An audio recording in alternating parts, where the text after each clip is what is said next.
Hello students, आज class 12th का accounting for partnership firm fundamental हम शुरू करेंगे। आज इसका इंट्रोडक्शन है। उससे पहले हम आते हैं क्लास 11th में कि हमने अकाउंटिंग फॉर सोल प्रोप्राइटर पढ़ा था। मतलब जब एक सिंगल पर्सन बिजनेस का ओनर होता है तो ऐसे पर्सन को हम सोल प्रोप्राइटर बोलते थे या प्रोप्राइटर बोलते थे, और ऐसे बिजनेस को बोला जाता था सोल प्रोप्राइटरशिप बिजनेस। यानी जब एक सिंगल पर्सन बिजनेस का ओनर होता है तो उसको सोल प्रोप्राइटर कहते थे। और जब एक सिंगल पर्सन बिजनेस करता है तो उसकी अकाउंटिंग कैसे करते थे, ये हमने क्लास 11th में पढ़ा। कि हमने जर्नल एंट्री पढ़ा, लेजर पढ़ा, और फिर ट्रायल बैलेंस पढ़ा, फिर अल्टीमेटली बिजनेस में प्रॉफिट और लॉस निकालना था तो हमने फाइनेंशियल स्टेटमेंट पढ़ा। बिजनेस करने का जो सबसे पुराना ट्रेडिशनल फॉर्म ऑफ बिजनेस, सबसे पुराना तरीका जो है वो सोल प्रोप्राइटरशिप बिजनेस है। और ये बहुत सक्सेसफुल भी है क्योंकि इसमें बहुत कम इन्वेस्टमेंट चाहिए होता है।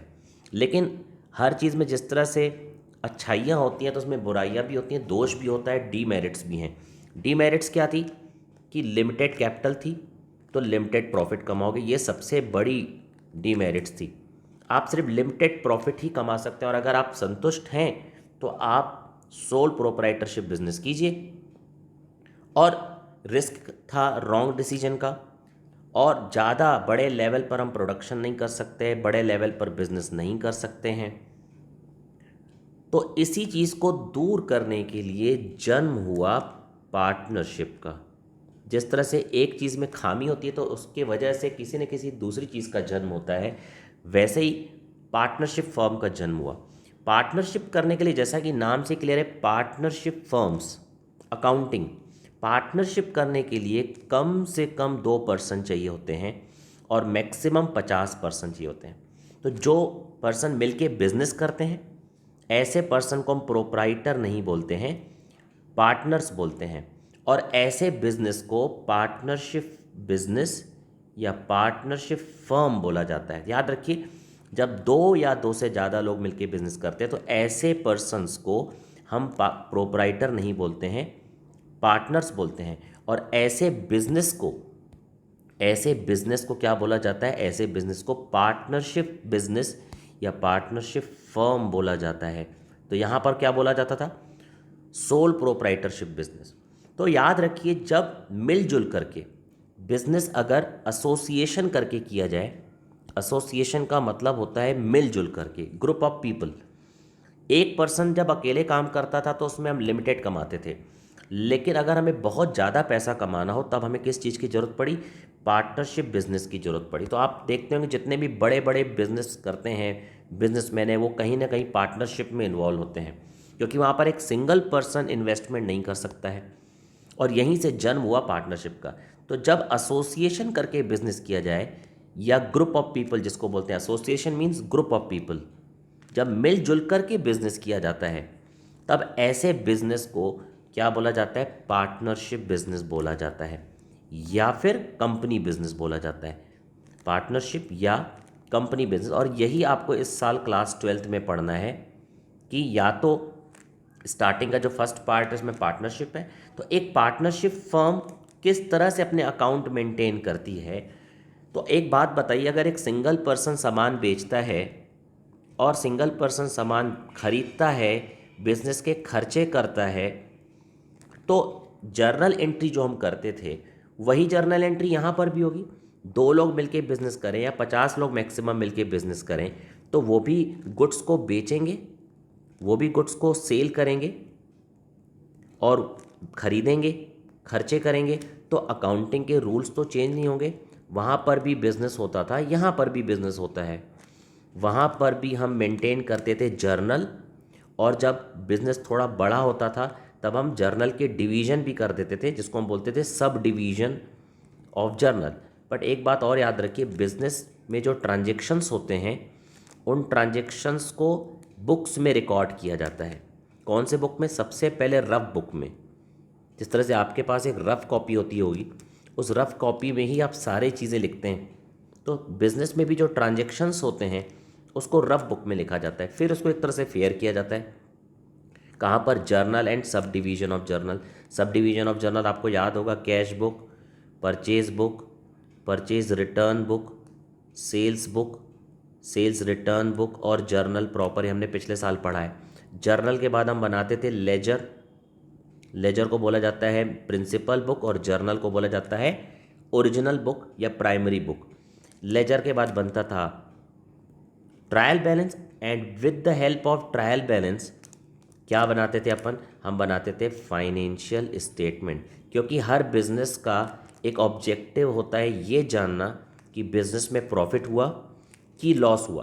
तो देखिए सोल प्रोप्राइटर में भी ऐसे ही होता था। फाइनेंशियल स्टेटमेंट हमने जो लास्ट ईयर पढ़ा था, ट्रेडिंग एंड P&L अकाउंट बनाते थे और फिर हम बैलेंस शीट बनाते थे। ट्रेडिंग एंड P&L बनाने के पीछे मकसद क्या था हमारा, नेट प्रॉफिट या लॉस निकालना, और बैलेंस शीट बनाने का मकसद क्या था हमारा, फाइनेंशियल पोजीशन पता करना बिजनेस की। तो क्या सोल प्रोप्राइटर में जब ये बनाते थे तो क्या पार्टनरशिप फर्म में फाइनेंशियल स्टेटमेंट नहीं बनाएंगे? बिल्कुल बनाएंगे। पार्टनरशिप फर्म भी तो जानना चाहती है कि उसे कितना प्रॉफिट हुआ, कितना लॉस हुआ, और बिजनेस की जो फाइनेंशियल पोजीशन है क्या है। तो हम फाइनेंशियल स्टेटमेंट में क्या बनाते थे, देखिए हमने जो 11th क्लास में पढ़ा था सेम वही है, तो इसको मैं यहाँ पे लिख नहीं रहा हूँ, ये जो 11th क्लास का लिखा हुआ है सेम यहाँ पर है।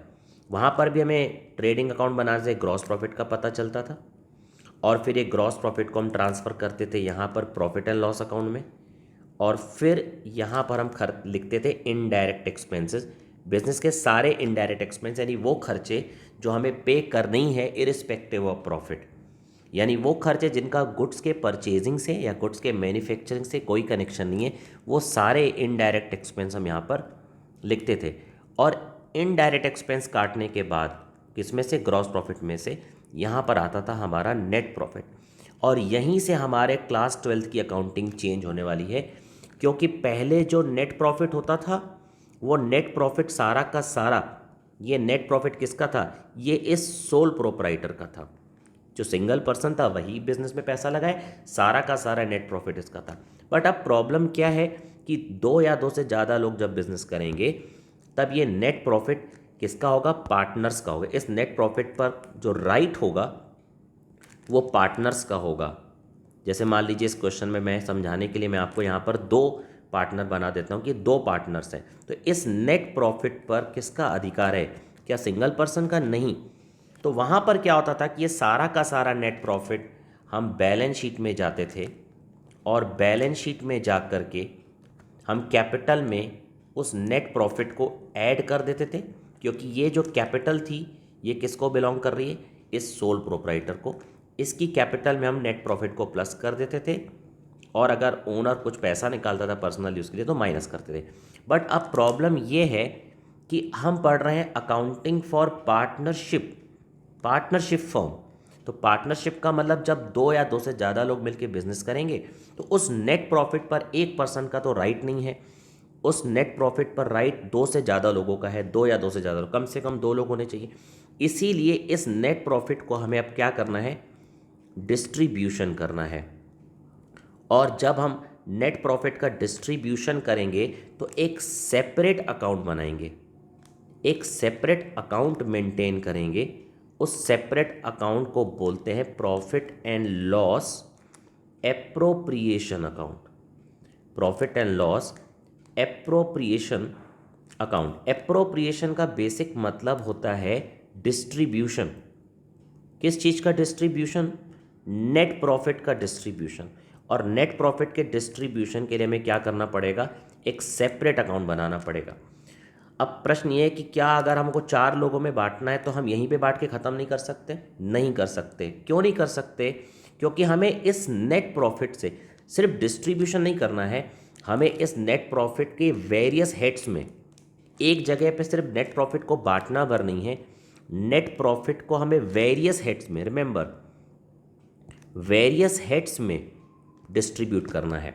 वो वेरियस हेड्स क्या है, देखिए एक सिंगल पर्सन ने बिजनेस में पैसा लगाया था, तो जब दो लोग मिलके पैसा लगाएंगे तो उन्होंने जो पैसा लगाया उसको कैपिटल बोलते हैं। ये हमने पढ़ा है लास्ट ईयर क्लास 11th में। तो कैपिटल अगर उन्होंने लगाई है तो कैपिटल के कंपनसेशन के बदले में फर्म पार्टनर्स को उनकी कैपिटल पर इंटरेस्ट पे करती है।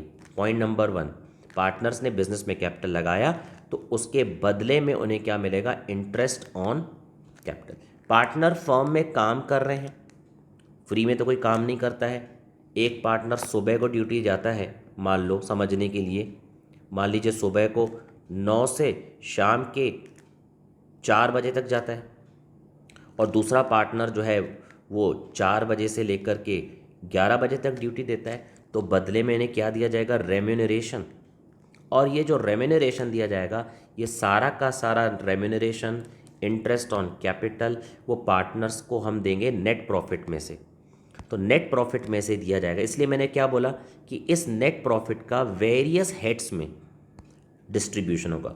अब रेम्यूनरेशन के दो मतलब हैं, सैलरी और कमीशन।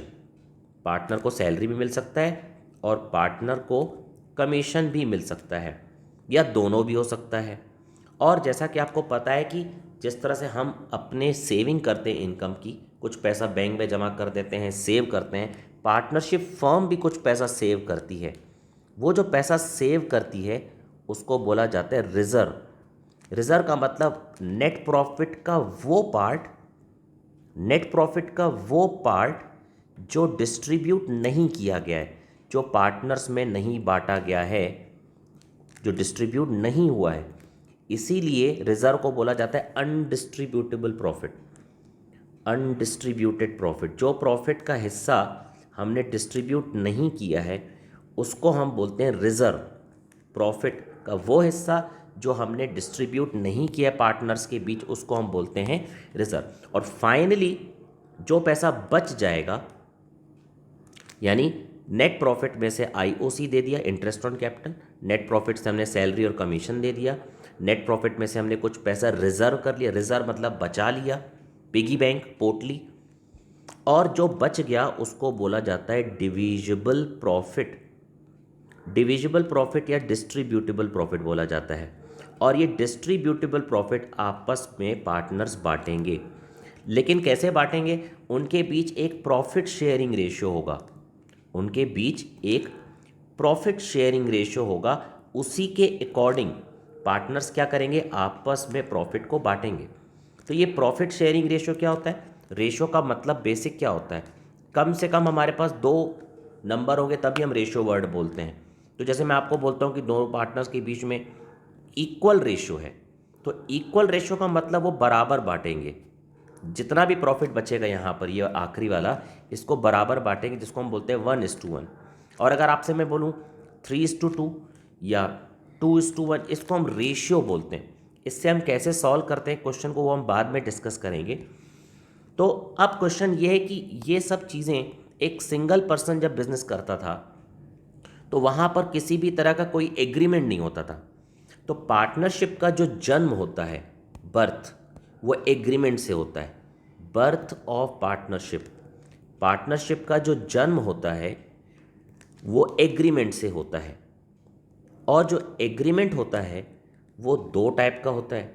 एक एग्रीमेंट होता है ओरल और एक एग्रीमेंट होता है रिटेन, राइट? एक ओरल और एक रिटेन। ओरल एग्रीमेंट जो होता है वो म्यूचुअल ट्रस्ट पर बेस्ड होता है। म्यूचुअल ट्रस्ट का मतलब ये है आपसी विश्वास। म्यूचुअल यानी आपसी, ट्रस्ट यानी विश्वास। जैसे मैं बोलता हूँ बचपन के 3 दोस्त मिलकर बिजनेस कर रहे हैं, वो आपस में उनका इतना ज़्यादा ट्रस्ट है कि उनको रिटेन एग्रीमेंट की ज़रूरत ही नहीं है। बट रिटेन एग्रीमेंट ज़्यादा बेटर है।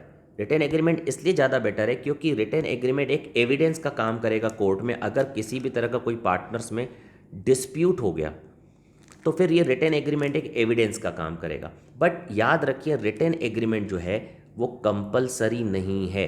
रिमेंबर, रिटेन एग्रीमेंट कंपलसरी नहीं है। और रिटेन एग्रीमेंट को ही बोला जाता है पार्टनरशिप डीड। रिटेन एग्रीमेंट को क्या बोलते हैं? Partnership deed. तो याद रखिए पार्टनरशिप का जन्म एग्रीमेंट से होता है, और जो एग्रीमेंट होता है वो या तो ओरल होता है या तो रिटेन होता है। रिटेन एग्रीमेंट को क्या बोला जाता है? पार्टनरशिप डीड बोला जाता है। याद रखिए कि पार्टनरशिप एग्रीमेंट को आर्टिकल्स ऑफ पार्टनरशिप भी बोलते हैं। ये सारी चीज़ें मैं एक एक करके बताते जाऊंगा।